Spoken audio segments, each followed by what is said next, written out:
Nós vamos ler 2 textos.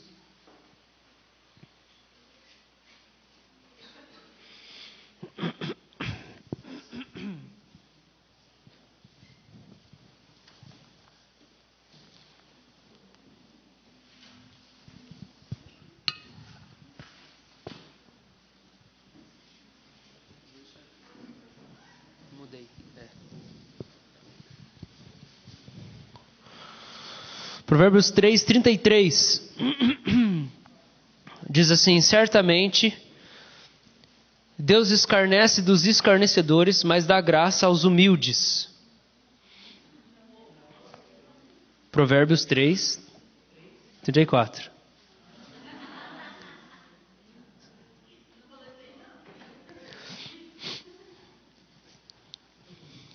Certamente ele escarnece dos escarnecedores, mas dá graça aos humildes. Tiago 4:6. Vai lá. Avua.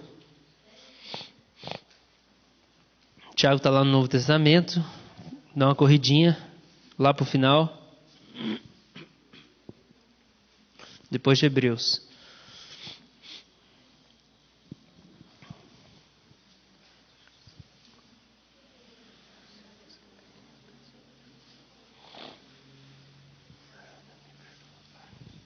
Tiago 4:6. Antes ele dá maior graça, pelo que diz: Deus resiste aos soberbos, mas dá graça aos humildes. Deus resiste aos soberbos, mas ele dá graça aos humildes. O primeiro texto é que ele escarnece dos escarnecedores, mas ele dá graça aos humildes. E o Tiago é uma citação com uma pequena alteração. Deus resiste aos soberbos, mas ele dá graça aos humildes. E nessa manhã eu quero meditar com você sobre orgulho. Sobre o que é o orgulho, qual é a nossa relação com o orgulho e como ele afeta a nossa vida. O orgulho, ele é uma casca. O orgulho é uma casca que nasce quando uma ferida é feita. Essa analogia é uma analogia que eu acho muito fácil da gente entender. O orgulho, ele é muito simples, ele é uma casca que nasce quando uma ferida é feita em nós. As pessoas mais orgulhosas são as pessoas mais feridas. As pessoas mais orgulhosas são as pessoas mais feridas. Tem um provérbio que eu aprendi há uns tempos atrás, que ele nunca tinha me chamado a atenção, que é o 18:19, e ele diz assim: o irmão ofendido resiste mais que uma fortaleza. O irmão ofendido resiste mais que uma fortaleza. Suas contendas são ferrolhos de um castelo. Ferrolho é um portão de defesa, né? A King James, em português, fala assim: é muito mais difícil reaver a amizade de um irmão ofendido que conquistar uma cidade fortificada. E as discussões são como as grandes portas trancadas de um castelo. Então o orgulho, ele é um muro, ele é uma casca que sobe. Ele é uma casca que vem sobre uma ferida que existe. As pessoas mais orgulhosas são as pessoas mais machucadas. São as pessoas mais feridas. Por que que Israel hoje é uma das maiores forças armadas do mundo? É uma das nações de maior poder bélico. Não tem nenhuma nação que sofreu tanto quanto Israel, né? Quando você vai olhar para a história. Os caras sofreram tanto que eles falaram: não, agora o objetivo da nossa vida é ter um poder bélico que ninguém resiste. Aí eles perdem para os Estados Unidos, só que eles são amiguinhos, né? O Eliezer, esses tempos atrás, ele falou um exemplo que eu acabei citando aqui, acho que na reunião de oração. A gente estava almoçando e ele estava contando de queimadura. Que quando alguém queima o braço e chega lá no hospital, a Camila talvez vai também entender melhor do que eu. E aí a pessoa chega com o braço queimado, o que acontece com ela? Ela chega lá e aí aquilo vai formar uma casca por cima daquela queimadura. Só que aquela casca, ela vai apodrecer o braço. Então a pessoa tem que ir lá no hospital para aplicar uma anestesia e raspar aquela casca. É isso? Dependendo do grau da queimadura. Então vai raspar aquilo. E aí vai ter que tirar tudo aquilo para ficar em carne viva. E aí a pessoa volta embora para casa. E aí na hora que crescer uma casca de novo, a pessoa vai lá de novo e aí raspa tudo de novo. E aquilo vai acontecer até que uma pele saudável nasça ali por cima e aquele braço não apodreça. Gente, o orgulho é essa casca. O orgulho é uma muralha que sobe por causa de uma ofensa que a gente recebe. O orgulho é uma casca que cresce por causa de um machucado que aconteceu com a gente. E o que o Senhor tem que fazer com a gente é arrancar essa casca. Ele tem que arrancar essa casca, raspar essa casca, para que a gente não apodreça no orgulho. As pessoas machucadas reivindicam o direito de estarem feridas quando expõem o trágico passado que elas tiveram. Quem passou por uma situação traumática, uma situação de dor, uma situação assim que foi realmente difícil de lidar, quando encontra alguém, o grande desejo é compartilhar aquela ferida. Fala assim, olha só onde é que eu fui ferido. Procurando alguém para ter empatia,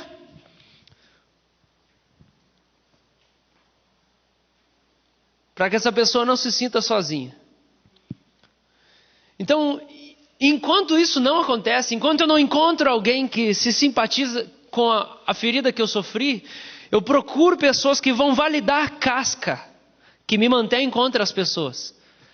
Então eu fui ferido, eu criei uma casca para poder manter as pessoas longe de mim. E essa casca é o orgulho. As pessoas mais orgulhosas são as pessoas que mais foram feridas. O orgulho é levantado para se proteger, porque a crítica parece ser sempre um ataque. Parece que sempre que uma perspectiva diferente vem de encontro, parece que é um ataque.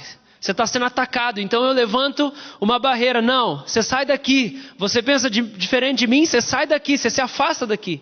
Você se afasta de mim, eu preciso me proteger de você. E as pessoas feridas, elas se alegram quando contam a sua história e encontram empatia em alguém. Mas, presta atenção, quando pessoas feridas, que construíram uma casca, que levantaram uma muralha, porque é mais fácil você conquistar uma cidade do que você reaver com um irmão ferido. Na revista Atualizada, eu gosto muito, que ele diz, o irmão ofendido resiste mais que uma fortaleza.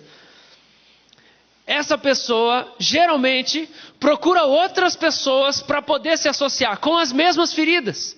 Ou então, gente, não tem jeito. Aquilo que está dentro de você te conecta com pessoas que têm algo dentro delas que é parecido com o que você tem dentro de você. É como se aquilo que tivesse dentro de nós fosse um imã. Tivesse um campo eletromagnético. Eu me sinto atraído por você. É magnético, não é eletromagnético? É magnético? Ou eu falei certo? Nossa, não sei, ninguém entende nada. Vocês não entenderam o que eu falei, né? Estão amém? Só falando amém. Mas é como se aquilo que tem dentro de mim me atraísse aquilo que tem dentro de você. Então a gente costuma, e eu gosto de uma coisa que o João, meu primo, fala, que ele fala assim, que ele pegou e num certo tempo lá que ele estava na igreja, ele decidiu ir para uma célula, na igreja dele, de onde ele veio, que ele decidiu ir para uma célula onde não tinha gente que se parecesse com ele. Ele foi para uma célula para poder se relacionar com pessoas que não tivessem nada a ver com ele, para poder desafiar ele a crescer. Por quê? Porque a nossa tendência é nos reunirmos só com pessoas que se parecem conosco. E se nós temos feridas dentro de nós, nossa tendência é nos reunir com pessoas que têm feridas dentro delas também. Qual que é o grande problema disso? O problema disso é que a gente chega num ponto onde a gente só fica lambendo ferida. Eu lambo a sua ferida, você lambe minha ferida. Eu lambo a sua ferida, você lambe minha ferida. E nós temos um orgulho, que é uma barreira gigantesca. Só que eu abaixei a muralha que eu tenho. Sabe aqueles filmes do Shrek e outros filmes de castelo? Que tem uma ponte que é o portão assim que abre assim, pum. A gente faz ao redor assim, né? Tem um laguinho assim, que tem uns jacarés lá, que se você cair eles vão comer você. Então, a gente levanta uma muralha, que é o nosso orgulho. Só que aí a gente abaixa essa porta, quando a gente encontra alguém que a gente pensa assim, essa pessoa vai me entender. Aí você deixa a pessoa entrar e aí depois você fecha de novo. E aí fica todo mundo lá, vamos ficar aqui, só nós. Tá entendendo? Que o orgulho é assim que funciona? Qual que é o problema disso? O problema disso é que a gente fica validando as nossas feridas, a gente não se cura. A gente fica sustentando, dói mesmo, é verdade. Deixa eu ver, olha aqui o seu dói, olha aqui o meu dói. 2 leprosos assim, aqui você está sentindo? Não estou sentindo mais, a lepra já tomou conta. E aqui? Aqui eu sinto. E você? Aqui também. E aqui, é verdade. A vida é difícil demais, é para mim? Não, mas aqui é diferente. E a gente fica só olhando um para a ferida do outro e não resolve nada. Por quê? Por causa do orgulho. Então, pessoas orgulhosas são pessoas feridas. E a gente só deixa a pessoa se aproximar das nossas dores quando a gente acha que a pessoa vai entender como nós sofremos. E tudo vai ficar bem. O problema é o quê? O problema é que nada muda na nossa vida. E isso acontece dentro da igreja. Nada muda na nossa vida. A gente vai em culto, vai em conferência. Vai em culto, vai em conferência, vai em acampamento, vai não sei aonde, viaja. E Deus, por que o Senhor não está tratando a minha vida? Deus, por que o Senhor não muda a minha vida? Deus, eu estou sempre igual. Entra ano e sai ano, Deus, eu não aguento mais esses problemas. O problema é que Deus não entrou nessa área da sua vida. Porque Ele vai entrar de corpo. E o corpo dele são as pessoas que estão aí sentadas do seu lado. Então, se você quer deixar alguém entrar numa área doente da sua vida, se você quer que Deus trate, você precisa deixar uma pessoa que está aí, que é o corpo dele, que ele mora dentro dessa pessoa, entrar aí, nessa área da sua vida. Por isso que às vezes a gente entra ano e sai ano e nada acontece. E a gente fica, Deus, por que o Senhor não muda a minha vida? Deus não muda a sua vida porque você quer continuar igual. Você quer continuar com essas feridas porque você tem medo de abrir elas. Você tem medo de abrir a muralha, que é o orgulho.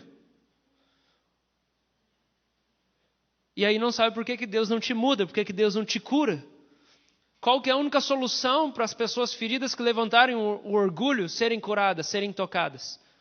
A única solução que a gente pode ter para as feridas que aconteceram é que quando a gente compartilha a nossa história, conta a nossa história, procurando empatia por alguém, presta atenção nisso. A nossa esperança, a esperança de Deus para nós, é que no momento em que a gente está compartilhando a nossa história, para ter empatia de alguém, para poder vir aqui e falar assim como a nossa vida é difícil, é que uma hora a gente mire errado e a gente atire numa pessoa que ama de verdade. Porque aí essa pessoa vai chegar e no amor perfeito ela vai ter empatia e vai falar assim, realmente a sua história é dolorida. Isso vai ser 50% do que ela vai fazer. Se você compartilhar a sua história com a pessoa errada, no caso de você ter medo, você vai encontrar alguém que ama de verdade. E essa pessoa vai ter empatia em primeiro lugar. E em segundo lugar, ela vai falar para você assim, você precisa arrancar essa casca aí. Você precisa derrubar essa muralha, senão você não vai ser sarado. Você precisa aceitar mais gente tocando nessa área da sua vida. Essa é a única esperança. É se na tentativa de fazer adeptos para Você lembra de Jairo, da filha de Jairo? Que tinha gente que era paga para chorar? Se na tentativa de ficar angariando gente para chorar por você, você encontrar alguém que te ama de verdade, essa pessoa vai chegar e falar assim, eu entendo a sua dor, agora eu vou te tirar dessa fortaleza, vamos embora? Você precisa sair daí de dentro. Você precisa quebrar esses muros aí. Senão você não vai ser sarado. Você precisa encontrar um mundo lá fora. Por que a casca do orgulho é tão prejudicial, gente? Eu não quero entrar em discussão sociológica, só que às vezes o Espírito Santo me dá uns exemplos e umas analogias que eu acho muito boa. Então, segure-se. Cadê o Lucas Ferreira? Segura. Gente, a casca do orgulho é prejudicial do mesmo jeito que o comunismo é.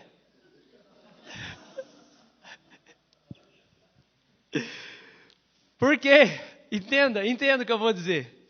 Cara, o que rola no comunismo?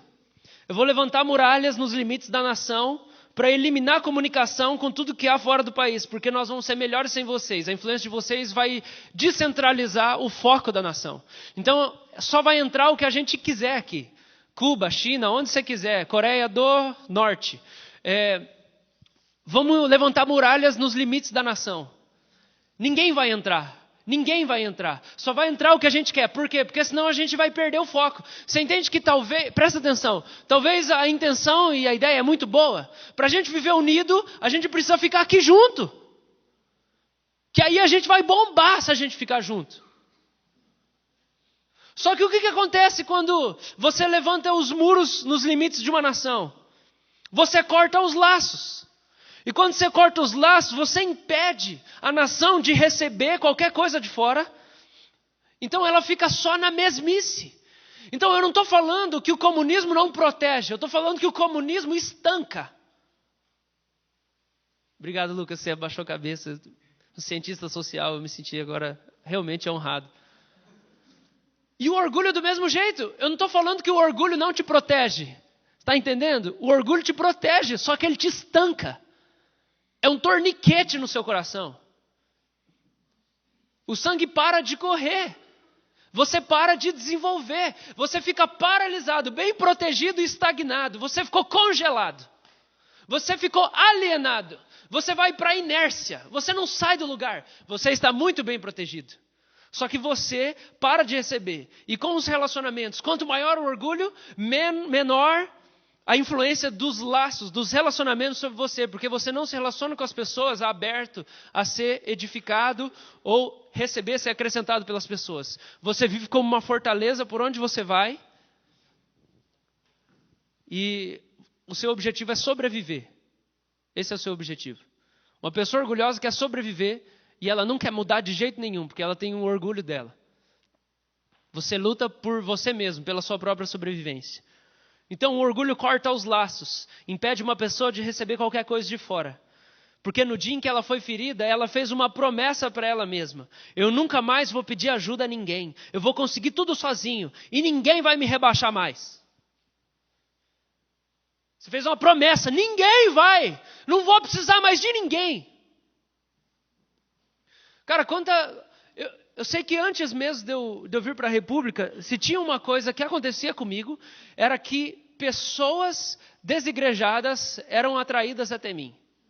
E antes mesmo de eu pensar em plantar uma igreja, uma coisa eu pensava e eu sabia: pessoas desigrejadas. Pessoas desigrejadas. É isso que vai acontecer comigo. Um monte de gente desigrejada vai vir até mim. E é batata. Foi isso que aconteceu e é isso que está acontecendo. Eu posso listar as razões, só que eu não vou fazer isso agora, porque não dá tempo. Mas, quando você tem um monte de gente que chega perto de você, que está sentindo necessidade de estar numa igreja e ao mesmo tempo não quer estar numa igreja, é um trabalho que só o Espírito Santo consegue fazer. Porque todo mundo está com, sabe aqueles da SWAT, assim, aqueles escudo de choque? Está todo mundo assim, vive todo mundo assim. E aí a gente escuta muitas coisas. Pastor, que bênção que você é, só que está com escudo de choque, mano. Tipo, quero andar com você, pastor, quero caminhar perto de você, está com escudo de choque. Não consegue absorver nada que a gente fala, nada que a gente faz. Está com escudo de choque. Às vezes não tem nada a ver com a gente, entenda? Eu não estou ofendido com ninguém aqui. Eu só estou dizendo que às vezes a gente fala uma coisa e diz assim: eu quero mudar, eu quero crescer, eu quero ser diferente. Só que nem você percebe que você está com um escudo gigantesco na sua frente. E aí você pensa: poxa, mas por que você não me ajuda? E está um escudo gigantesco na nossa frente, impedindo a gente de receber. Então, o que acontece muitas vezes é que ao longo do tempo você vai ouvindo coisas assim: poxa, pastor, eu queria que você participasse mais da minha vida. Poxa, pastor, eu queria que assim, você me ajudasse mais. Ao longo dos anos eu escuto. E por outro lado, você acaba encontrando pessoas que parece que tão pouco satisfaz tanto elas. E eu não estou falando de novo convertido. Porque é gente que está com o muro baixo e consegue absorver, consegue reter. Você vai na casa da pessoa, passa meia hora junto com ela, faz uma oração, abraça, conversa, dá uma risada. É um banquete para a pessoa, porque ela não tem uma barreira gigante. Tudo que você faz, ela recebe, ela come, ela engole, ela fala assim: nossa, pastor, que bênção. E você nem faz muita coisa junto, só que o sentimento da pessoa é: como é bom caminhar com você. Aí eu penso: meu Deus, eu nem fiz nada. Então, qual que é a grande questão? A resposta será que a gente gasta muito mais tempo junto, ou a resposta é a gente ter mais tempo de qualidade? Agora, o grande impedimento nosso é o orgulho. Por quê? Porque se as pessoas mais orgulhosas são as pessoas mais feridas, a gente precisa voltar lá e ajudar a pessoa a enxergar por que ela está com essa muralha diante dela. Por que ela tem esse escudo de choque diante dela, que às vezes nem ela mesma percebe. Na boca ela fala assim, eu te quero, eu quero receber, eu quero aprender. Gente, durante muitos anos eu falei isso. Eu falei assim, não, pode falar, eu quero te ouvir. Tipo, se eu fizer alguma coisa errada, você pode falar para mim. Aí as pessoas vinham, falavam, e aí eu levantava para 10. Com a minha boca eu falava assim, me ajuda. Mas alguém vinha me criticar, eu... Que bicho é esse? É uma besta. A mãe não gosta que chamam de besta, por causa da besta do Apocalipse. Então, desculpa, mãe. Mas Deus colocou isso no meu coração, porque essa semana a gente teve uma coisa muito engraçada aqui na casa do Big Brother. Os meninos juntaram na segunda-feira, pastor, nós queremos conversar. Eu já sabia só que eles não sabiam que eu sabia.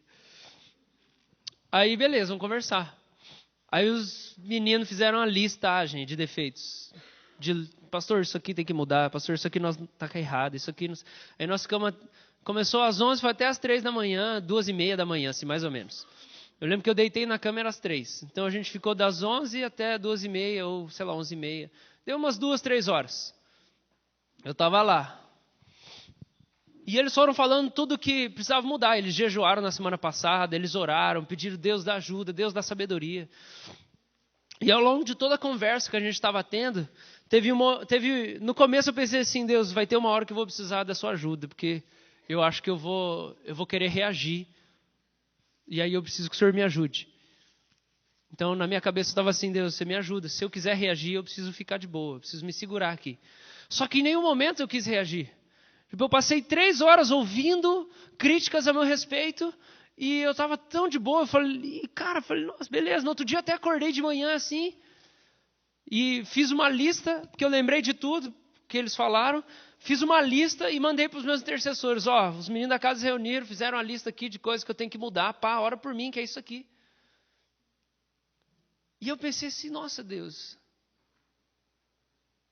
será que realmente o Senhor tem para nós um crescimento em que numa hora a gente não vai ter mais problema com algumas coisas que a gente costumava ter? Será que realmente é possível o homem mudar? Será que a mudança é possível? E aí o Senhor começou a trazer no meu coração, eu quero que você compartilhe sobre isso. Em nenhum momento eu sofri, de verdade. Em nenhum momento eu senti que o meu amor estava sendo ameaçado. Em nenhum momento eu senti isso. Que eu estava sendo jogado fora, assim. Não, porque você tem esses erros, você está sendo jogado fora. Em nenhum momento eu senti isso. E aí eu comecei a pensar assim, Deus, eu acho que é porque realmente hoje eu acredito mais no seu amor. Estou mais firme na rocha. E essas críticas, elas precisam me ajudar. Só que o problema do orgulho é quando eu não aceito que você tem alguma coisa para me ajudar. Eu não aceito que você tem algo para acrescentar em mim. Eu não aceito que existe uma perspectiva que você tem que eu não tenha. A gente precisa entender. Quem dirige aqui entende isso. Cara, você tem ponto cego quando você está dirigindo. Você não consegue enxergar. Por isso que você precisa de 3 retrovisores. E ainda assim, hoje os carros têm os bipzinhos lá. Que quando você vai chegando perto, ele vai apitando no painel. Você tem aqui, você tem lá, você tem aqui e você tem a tela ainda para fazer o bip. Tudo para pregar para nós, que a gente não consegue ver tudo acerca de nós mesmos. E na nossa vida é a mesma coisa. A gente tem ponto cego. E se a gente não tiver uma pessoa aqui, uma pessoa aqui, uma pessoa aqui, e alguém falando aqui para a gente vai viver batendo a cabeça por aí. Então, isso é a vida cristã, gente. Isso é a vida. Todo mundo aqui tem ponto cego. Todo mundo aqui tem partes da vida que não consegue enxergar. Você não consegue lavar suas costas muito bem. Você não consegue ver o que está acontecendo. Você não sabe se o barbeiro fez o seu pezinho direito ou não, se está tudo torto. Você precisa de alguém na sua casa para te informar isso. Seu cabelo está bagunçado. Aqui atrás, que você não consegue enxergar no espelho, você sozinho. Gente, presta atenção. apóstolo Paulo fala em Coríntios que quando a gente pega isso aqui, a gente enxerga Deus como que por espelho. Quando a gente olha para Ele aqui, a gente enxerga como por espelho. Isso aqui é espelho para nós, tá? Só que o próprio apóstolo Paulo fala assim, que o problema é que no espelho a gente não consegue enxergar tudo. E por isso, quando a gente for para o céu, a gente vai ver perfeitamente. O espelho da época não era um espelho igual ao nosso. O espelho da época era um metal que você polia e começava a dar o seu reflexo. Ou seja, tinha imperfeições. Quando você presta atenção em nome de Jesus, quando você pega isso aqui e você olha para isso aqui, você tem um espelho muito bom. Só que você não consegue enxergar a sua nuca daqui. Deus nunca vai tratar todos os seus pecados e transformar o seu caráter só com Bíblia e oração. Nunca Bíblia e oração vai bastar. Você precisa de pessoas para olharem as suas costas, a sua nuca, os seus pontos cegos, para dizerem o que precisa mudar em você e o que existe de bom em você que você não conseguiu enxergar. A gente precisa fortalecer o senso de comunidade. Deus deu discernimento para o Alan semana passada para a gente começar a interceder por unidade. Unidade da igreja, unidade da igreja. E unidade da igreja é abaixar o muro do orgulho. Eu preciso ouvir o que você tem para dizer a meu respeito. Isso aqui é um espelho, mas eu não consigo ver tudo no espelho. E a gente foi programado, a igreja foi programada, a igreja foi desenhada, a planta da igreja. O engenheiro que é Deus, ele planejou tudo para você não conseguir ser bem sucedido sozinho. Deus te salvou para você não conseguir ser crente sozinho. Ele te programou para você não conseguir ser crente sozinho.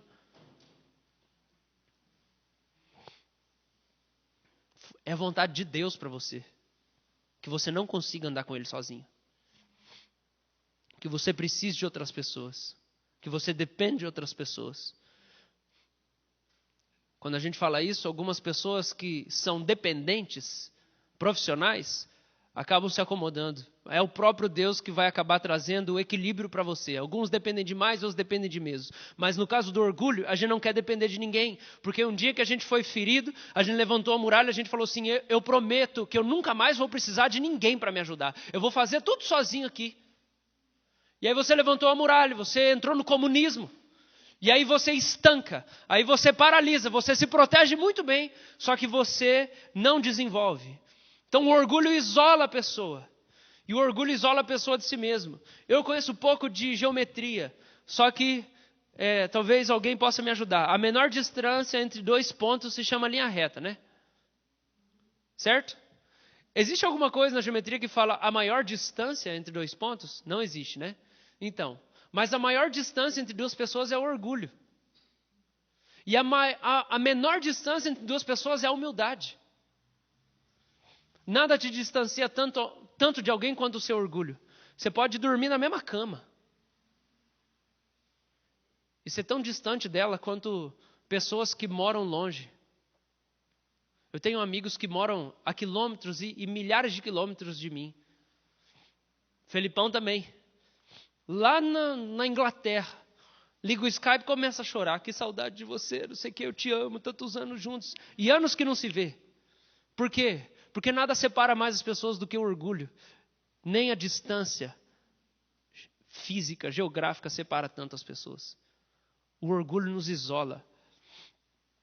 O orgulho impede que eu exponha a você o que eu sinto, quem eu sou e as feridas por debaixo da casca. E isso impede as feridas de serem curadas. Então, a misericórdia de Deus na sua vida é o dia que você der o azar de expor o seu problema para alguém que te ama de verdade. E essa pessoa vai ter coragem para olhar para você e falar todos os seus problemas que você não está enxergando, que você está querendo ficar ali, estagnado. Vai quebrar a muralha do seu comunismo. Amém? Primeira coisa, eu pontuei algumas coisas sobre o orgulho. O orgulho procede e se alimenta. Em primeiro lugar, de timidez e vergonha. O orgulho procede de vergonha, timidez, e ele alimenta a timidez e a vergonha. Gente, o orgulho é a pior dor que a gente pode experimentar. Porque o orgulho é você não querer dar algo a alguém por causa de uma falha cometida com você. Então, você tem vergonha. O orgulho, que é essa barreira, ele é gerado por essa vergonha. Então você cria uma casca, e aí quando eu falo de casca, é claro que é a maneira como a gente tenta mostrar para o mundo que a gente é, que não é verdade. Você cria outra personalidade, outra pessoa. Então a sua vergonha sustenta isso, e isso sustenta a sua vergonha. Eu vou dar exemplo. O filho que foi ferido pelo pai. O que ele faz? Ele faz um torniquete na relação. Ele estanca a relação. Você lembra que é torniquete? Eu nem sei se é assim que chama mais, é? Quando você fez um corte grande lá na perna, né? Você tá um acidente, aí você pega um pano e você amarra para não perder tanto sangue. Então, um filho que foi ferido pelo pai, ele faz o torniquete, ele estanca a relação. O orgulho entope o cano, gente, da relação entre o filho e o pai. Então, o que o filho ferido pelo pai, ele fala para o pai, dentro da cabeça dele? Ele diz, eu não vou doar, eu não vou servir, eu não vou te amar, eu não vou te beijar, eu não vou dizer que eu te amo, eu não vou deixar você me abraçar. Você me machucou? Então você vai ficar aí, você não vem mais também. A bola é minha, você não vem mais aqui brincar comigo. Eu estanco o cano da relação. Então isso alimenta o quê? O isolamento. Segunda coisa, um segundo exemplo, um crente ferido por um líder da igreja. Então o que ele faz? Ele faz um torniquete. Eu não vou te dar o meu coração, eu vou te punir, eu vou me afastar, eu não vou me submeter, eu não vou te escutar, eu não vou mais na igreja, eu vou fazer tudo o que você não queria que eu fizesse. Você me machucou, eu vou levantar uma barreira entre nós dois. Você não encosta mais em mim. Agora, quando quem está na posição de liderança, seja um pai, seja um líder, um professor, um pastor, o que acontece quando ele é ferido? A maneira dele revelar o orgulho dele é quando ele começa a dizer, você é marrento, você é malcriado, você não me respeita, você não me honra. Ele levanta um torniquete, ele estanca a relação.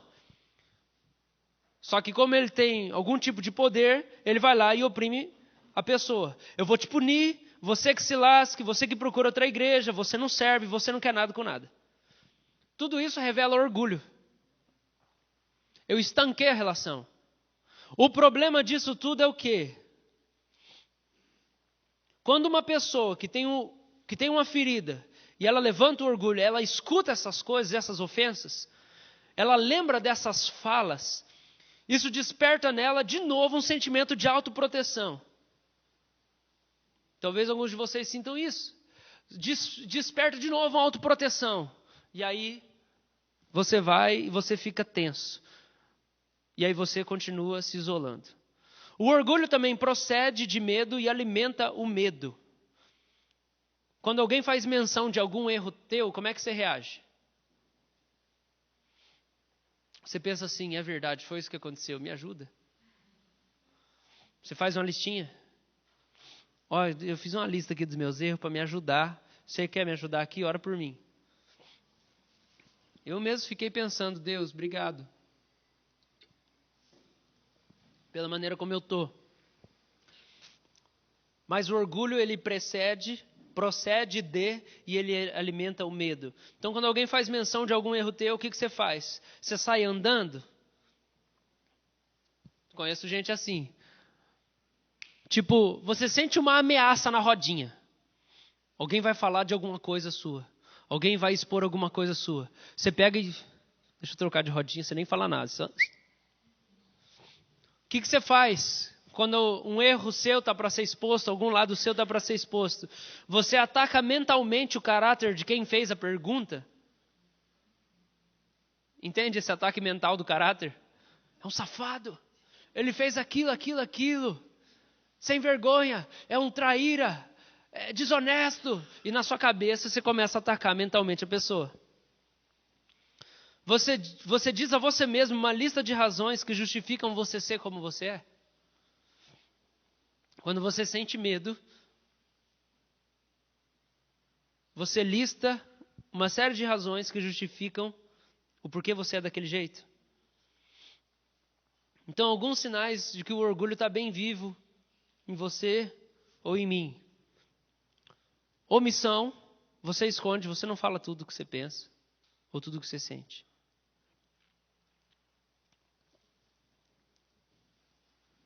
Ok? Estão seguindo? Segunda coisa, mentira. Você mente. Você inventa uma história, conta um pedaço dela, acrescenta uma coisa ali. É perto de omissão, mas não é bem omissão, porque, né, eu não preciso mentir, né, eu só escondo. Desconforto na presença de alguém que você não deseja que saiba algo a teu respeito. Estava compartilhando aqui na escola, nos catecúmenos, sobre a minha jornada de oração um pouco. E eu comecei a lembrar como eu sempre tive uma autoestima muito baixa. Sempre tive vergonha das pessoas, sempre tive medo das pessoas, sempre me senti o menor das pessoas, sempre me senti o pior de todos, o inferior, que eu não valia nada, que não tinha nada que importasse em mim, e todo tipo de crítica e coisa, eu sempre me senti muito vazio. E aí eu lembro que presta atenção, e aí eu lembro que quando eu converti, eu comecei a andar com Jesus, eu descobri que na presença dele eu experimentava segurança. E aí eu pensei, eu preciso mudar, eu preciso transformar.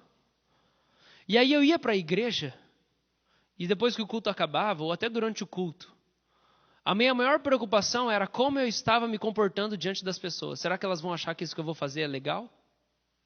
Ou não? Será que vou ser aprovado por elas ou não? Eu preciso contar uma coisa que seja engraçada. Será que isso aqui está bom ou não? Será que eu posso levantar a mão na hora do louvor ou não? Eles vão me julgar? Eles vão me analisar? Eles vão me acusar? Isso tudo é orgulho. Eu quero ter uma imagem diante das pessoas. Por quê? Porque eu tenho uma ferida dentro de mim. E eu tenho medo delas. Então, eu lembro que a minha vida, por um bom tempo, nessa área, chegou um momento que virou um inferno. Porque estar com as pessoas era sempre uma análise de mim mesmo.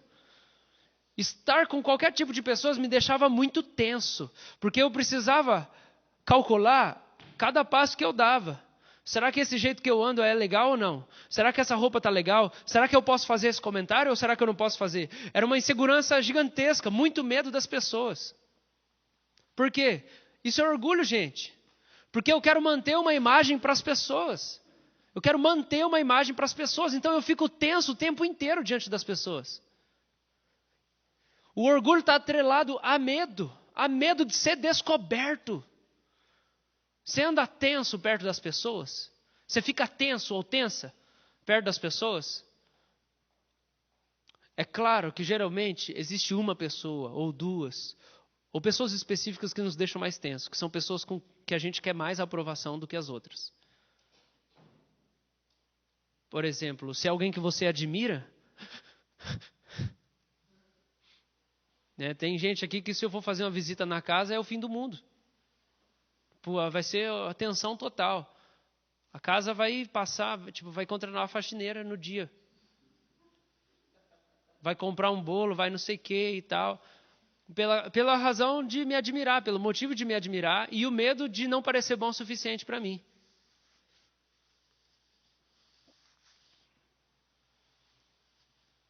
Então é claro que existem pessoas que quando você vai conversar, você fica muito mais tenso. Talvez o seu professor da faculdade, ou uma pessoa que você precisa ser importante.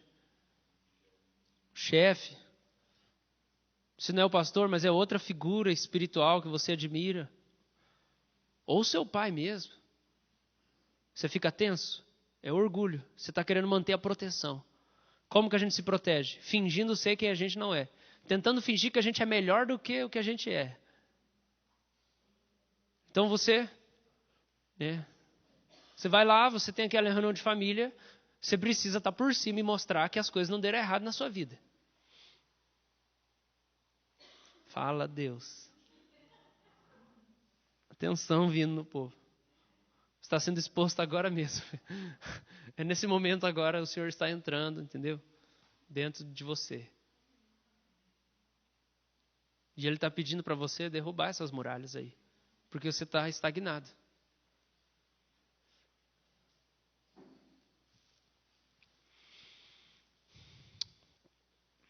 Eu tenho mais 2 pontos e eles são bem rápidos, como vocês viram. Está meio rápido hoje. E é isso mesmo.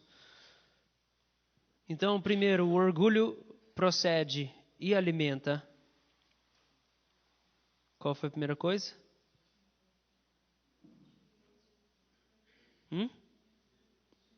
Timidez, vergonha, isolamento. Né? Timidez pode ter muito a ver com... Eu não estou falando de ser... Eu não estou falando que você tem que ser extrovertido, é diferente. Não estou falando que você tem que ser expansivo, que você tem que ser tipo uma pessoa que na sua maneira de se relacionar, você é muito para fora. Não é disso que eu estou falando. Porque eu posso não ser muito para fora e não ter vergonha. E não ser tímido. Eu sou uma pessoa mais lenta, mais devagar, eu converso... Eu tipo, não falo tão alto e processo mais devagar as coisas, só que eu não tenho vergonha de ser quem eu sou. Então, é dessa timidez que eu estou falando. Não estou falando de temperamento, tá, gente? Não estou falando de jeito de ser. Eu estou falando de você ter vergonha de você mesmo. Então, primeiro, o orgulho procede e alimenta. O isolamento, a timidez. O segundo, procede de e alimenta medo. Terceiro, o orgulho procede de e alimenta carência. Pega Jesus. Sua luta na área emocional é por causa do tamanho do seu orgulho. Sua luta na sua área sentimental é por causa do tamanho da muralha que você levantou. Sabe por quê? Porque você levantou a muralha contra as pessoas que te feriram e você não deixa ninguém tocar em você. Então você continua do mesmo jeito que você estava da última vez que você foi ferido. Como? Com uma muralha. É o seu comunismo. Como que é o seu comunismo? A gente dá para criar uma teoria paralela aqui do comunismo. É um comunismo em que só entra dentro desses portões quem é comum a mim mesmo. Porque você não quer receber nada de ninguém. Então o que acontece? Tudo na sua vida fica paralisado, inclusive a sua vida sentimental. Então você continua carente como você sempre foi. Você continua com os desejos que você sempre teve. Por quê? Porque tem um muro gigantesco que te impede de receber mais. Porque você só quer receber o que é igual. Só que o problema do que o que é igual a você não vai te acrescentar nada. Vai te fazer continuar do jeito que você é. É difícil, gente. Mas isso é a santificação. Santificação é sair da sua zona de conforto. Porque se for para você ser do jeito que você é, então você não precisa de Jesus. Continua igual, mesma coisa. Sempre até o dia da sua morte. Agora, se você quiser que Deus te mude de verdade, você vai ter que decidir sair das suas fronteiras. Você vai ter que sair das suas fronteiras. Então, o orgulho alimenta o desejo à carência. Ele te faz escravo de uma pessoa. Presta atenção nesse exemplo aqui que você vai entender muito bem, seu orgulhosinho. E sua orgulhosinha. Você vai entender muito bem.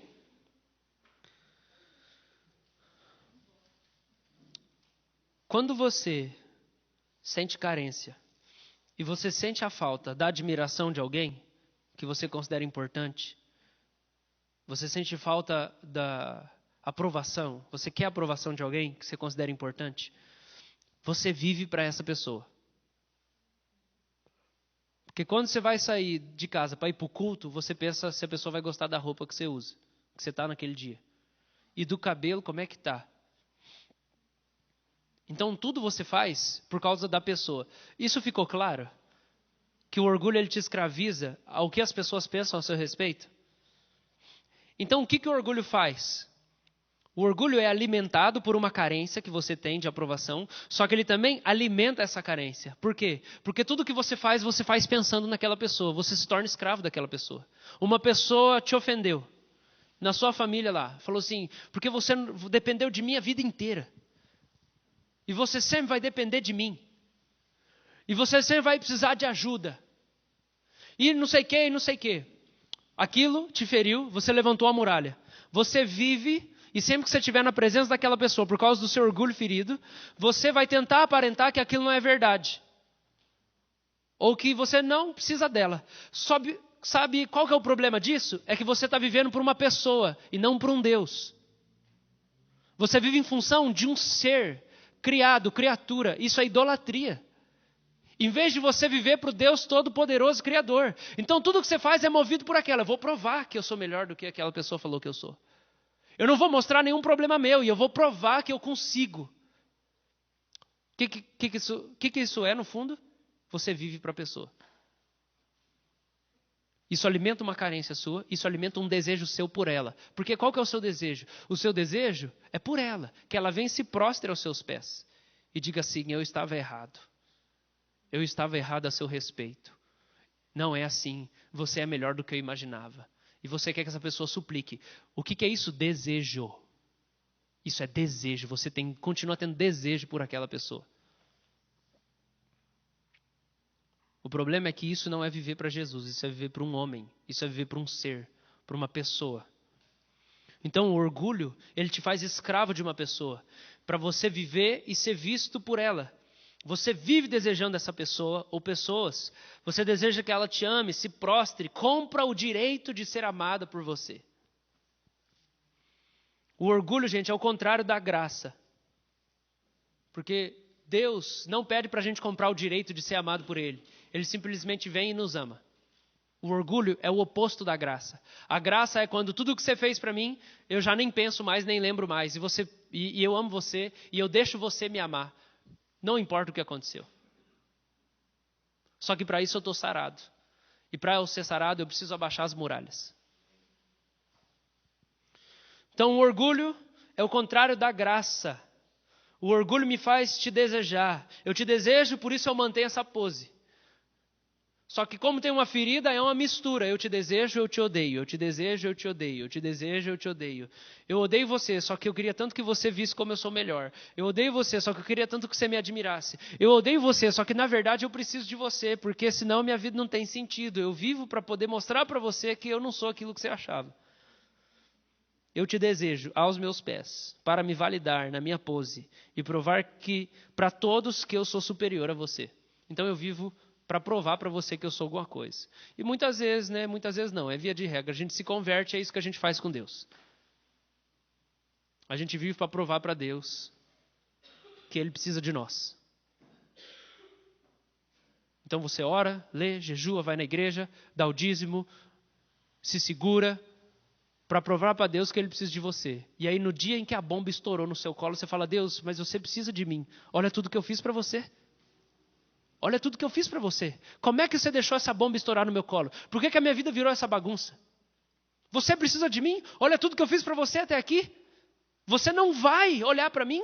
Você não vai fazer o que eu estou precisando? Olha tudo que eu fiz por você.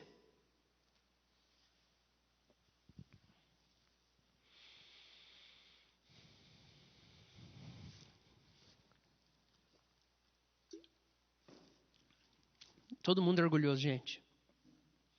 Todo mundo é orgulhoso. A não ser que intencionalmente você deseje buscar humildade, isso não vai mudar em você. E eu vou dizer que eu acredito que essa é a maior transformação que pode acontecer na vida de alguém. Talvez eu esteja errado. Talvez se eu pensar mais um pouco esteja entre as duas maiores transformações ou entre as três. Só que eu acredito que essa é uma das maiores virtudes que o Senhor Jesus pode gerar dentro de alguém, é a humildade.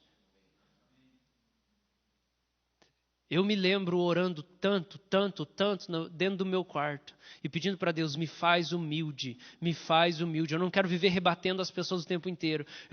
Eu batia no meu peito do meu quarto. Eu lembro que eu passava a cara no chão. Eu lembro que eu beijava o chão e eu falava: me faz humilde, me faz humilde, me faz humilde. Porque eu não quero ferir as pessoas toda hora quando eu saio do quarto para conviver uma vida social. Eu quero sair daqui e eu quero estar diferente com elas. Eu quero te adorar. A W. Tozer fala uma coisa que eu tenho para mim. Eu tenho para mim.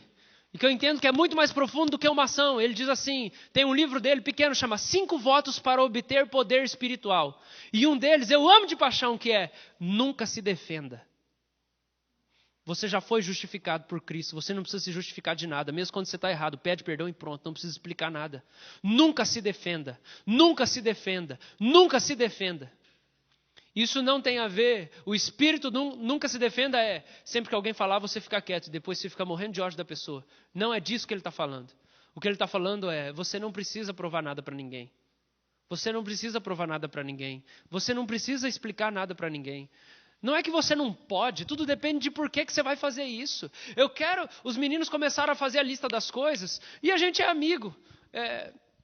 E aí a gente estava lá na sala e tal, e eu falei assim, posso falar uma coisa? Entre uma coisa e outra, vocês estão certos, isso aqui eu tenho que mudar. Mas deixa eu falar uma coisa que eu acabei de pensar. Eu acho que eu sou assim por causa disso, disso e disso. E eu nunca tinha pensado nisso. Eu não estou me defendendo porque assim, eu rejeito, você falou, não, é isso mesmo, deixa eu só compartilhar o processo dentro da minha cabeça. Agora tudo depende do jeito, depende de como a coisa vai acontecer. Porque ela precisa ser bem interpretada. Mas nunca se defenda. Nunca se defenda. Recebe. Recebe. Você não está vivendo para as pessoas, você está vivendo para Ele.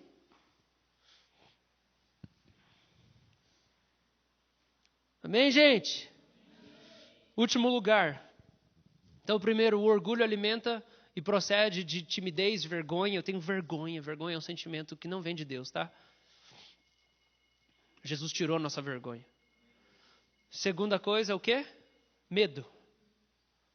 Terceira coisa, carência e desejo. E com isso eu quero falar desejos imorais, tá? Porque tudo é imoral.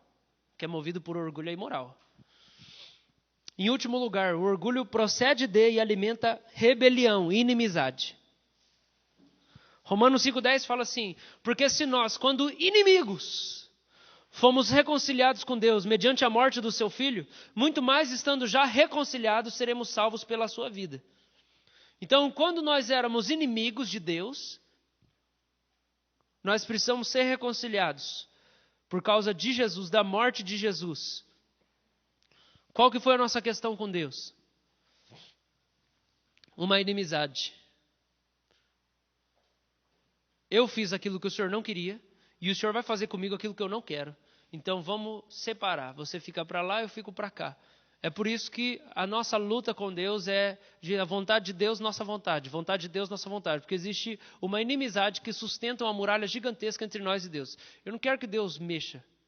Deixa do jeito que está. Deixa do jeito que está. Colossenses 1, 21, 22. E a vós outros também, que outrora éreis estranhos e inimigos no entendimento pelas vossas obras malignas, agora, porém, vos reconciliou no corpo da sua carne, mediante a sua morte, para apresentar-vos perante ele santos, inculpáveis e irrepreensíveis. Então nós éramos inimigos de Deus. Por quê? E a distância era muito grande por causa do orgulho. Presta atenção, gente, nós pecamos.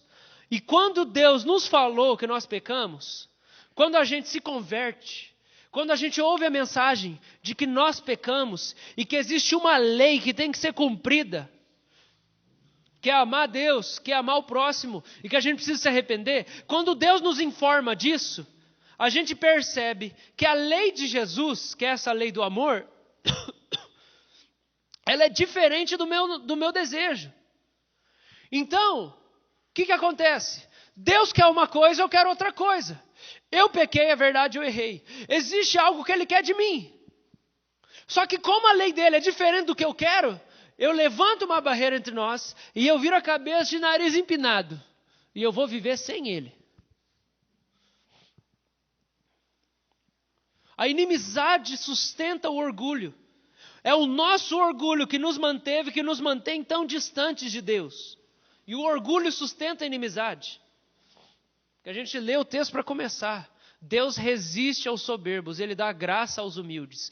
Deus resiste aos soberbos, Ele dá graça aos humildes. Ele resiste aos soberbos, mas Ele dá graça aos humildes. No juízo final, gente, a gente vai se surpreender demais. A não ser que a nossa mente comece realmente a ser renovada agora. Mas a gente vê que quando Jesus começa a declarar as imprecações, e ele falando assim, ai de ti Jerusalém, que eu quis como uma galinha colocar vocês debaixo das minhas asas como os pintinhos. Jerusalém que mata os profetas. Jerusalém que não escuta a voz do seu bom pastor. E aí Jesus começa a proferir os juízos e a sentença. Ele fala, ai de ti Corazim, ai de ti Betsaida, porque se em Sodoma e Gomorra tivessem sido feitos os milagres que eu fiz aqui no meio de vocês, eles já teriam se convertido há muito tempo. Jesus está falando o quê? Jesus está trazendo a hierarquia de pecado. Talvez você ouviu falar a vida inteira, não existe pecadinho e pecadão. Olha, pecado é pecado, só que tem pecado que é pior que o outro. Sim, na Bíblia está escrito isso, é muito claro, e esse é o momento em que Jesus está falando sobre isso. Ele está falando, vai existir maior julgamento por causa desse pecado do que por causa desse pecado. É isso que ele está falando. Ele está falando, Sodoma e Gomorra, todo mundo transava com todo mundo, até os anjos os caras queriam transar. Quando desce lá para salvar Ló, os caras chegam e falam assim, quem que é esses homens que estão aí? Fala assim, não, pelo amor de Deus, é o Ló mais louco. Ele fala, pega minhas filhas aqui, porque esses homens aqui eu estou recebendo. E os caras querem possuir os anjos. Era uma imoralidade sem fim, Sodoma e Gomorra. Mas Jesus fala assim, o pecado de orgulho de vocês é pior do que a imoralidade de Sodoma e Gomorra. Porque se lá em Sodoma e Gomorra eu tivesse feito os milagres que vocês viram fazer aqui, eles tinham se convertido. Por quê? Porque o orgulho é pior do que a imoralidade. Porque eu prefiro uma ovelha que tem a vida virada inteirinha de cabeça para baixo, mas que se humilha e não tem problema em receber as críticas e aprender e ser repreendido, do que uma pessoa extremamente moralista, que acha que não precisa de ninguém, porque já está tudo resolvido na vida e eu já sei tudo que eu preciso. E não foram esses caras que mataram Jesus? Porque nós somos bons, porque nós sabemos de tudo, porque a gente não precisa, porque a nossa vida não tem problema, crucifica ele, a gente não precisa de Salvador. Nós temos a nossa religião aqui. Nós temos o nosso jeito de funcionar aqui, a gente não precisa de um Salvador. O orgulho nos mantém distantes de Deus.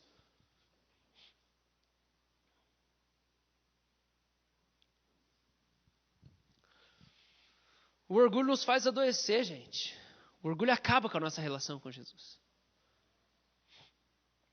O orgulho acaba com a nossa família. O orgulho nos distancia das pessoas. O orgulho acaba com o casamento. Quando estavam perguntando para Jesus sobre o divórcio, o que Jesus falou? Jesus falou assim, a carta de divórcio não foi um projeto inicial de Moisés. A carta de divórcio foi inventada em Moisés, não no Jardim do Éden, mas em Moisés muito tempo depois, por causa da dureza do coração do casal. Quando você tem um disputando com o outro, quem não precisa mais de ajuda, aí o coração endureceu, virou uma pedra, aí não tem mais jeito, você tem que divorciar, porque ninguém quer mudar. É a hora que ninguém quer mudar, acabou o casamento. O orgulho acaba com o casamento, gente. Aí você fala assim, não, mas o outro também não queria. Ó, eu vou falar para você, ninguém ganha de você na hora que a humildade for o seu principal objetivo. Ninguém vai conseguir ficar sem ser quebrado na hora que você abaixar sua boca no pó lá. O Richard Foster fala assim, você não vai conseguir ser pisado por ninguém na hora que você mesmo já se colocou com a boca no chão. Na hora que você se humilhou e meteu a cara no pó, ninguém vai conseguir te humilhar. Você já está humilhado. Acabou. O Espírito do Jesus, que é o noivo, que recebeu maior aflição e traição e ofensa da sua noiva, ele mora dentro de nós. Divórcio não é uma opção para nós, igreja. Só no momento em que nós perdemos Jesus de vista. Na hora que a gente não vê mais Jesus, aí a gente pensa, então é isso mesmo. Enquanto a gente vê Jesus, a gente sabe que existe esperança por uma família totalmente quebrada e dividida. Porque na hora de meter a boca no pó, eu vou encontrar esperança. Lamentações capítulo 3, coloque a boca no pó, talvez ainda haja esperança. A questão é que às vezes a gente separa, e eu não estou falando só de casamento, estou falando de tudo. Separa de igreja, separa de ministério, separa de amizade, separa disso, daquilo outro, sem a gente ter ido até as últimas consequências, matando a nossa carne. E perguntando para Deus como é que a gente pode fazer para se abaixar mais, para poder levantar o outro, para colocar o outro mais perto de Jesus. Como é que eu posso fazer para ajudar essa pessoa que está contra mim, para colocar ela no meu cangote, para ela conseguir enxergar Jesus que ela não está enxergando. Jesus falou que a carta de divórcio é uma opção. Só que ele fala, é quando não tem mais jeito, de jeito nenhum. É quando a pessoa vai embora e não quer saber mais. Mas a humildade pode curar tudo, gente. Porque o orgulho é a doença de tudo.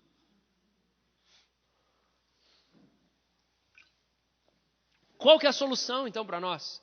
Como que a gente vai resolver o orgulho? A gente vai ter que arrancar a casca. A gente vai ter que tirar a muralha. Vamos tirar a casca, vamos tirar a muralha, vamos abaixar isso aí tudo, vai ter que fazer que nem tem que fazer lá. Queimou, formou a casca, está apodrecendo você. Você tem que ir lá e deixar o cara ralar. Rapa aquela casca. Graças a Deus que tem anestesia.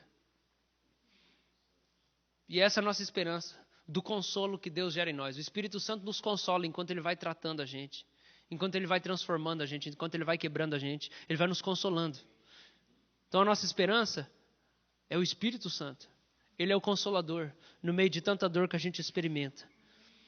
O temor do Senhor é a instrução da sabedoria, e a humildade precede a honra. Antes da ruína, gaba-se o coração do homem, e diante da honra vai a humildade. Cultura de honra, gente, só vai funcionar para quem for humilde.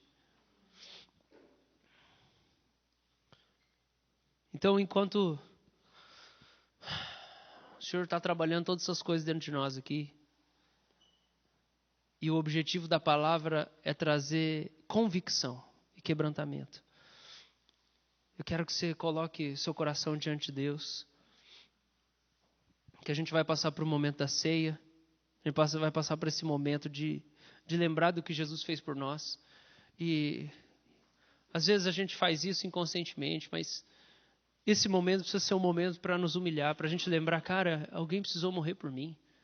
Sabe, o Senhor dos Senhores morreu por mim, eu vou encontrar Ele um dia, eu preciso, Deus. Eu preciso que o Senhor quebre meu orgulho, Senhor. Me ajuda, Senhor. Me ajuda a baixar essas muralhas, deixar as pessoas entrarem aqui na minha vida. Vai doer, só que você vai orar lá depois, vai chorar tudo. E você vai continuar caminhando.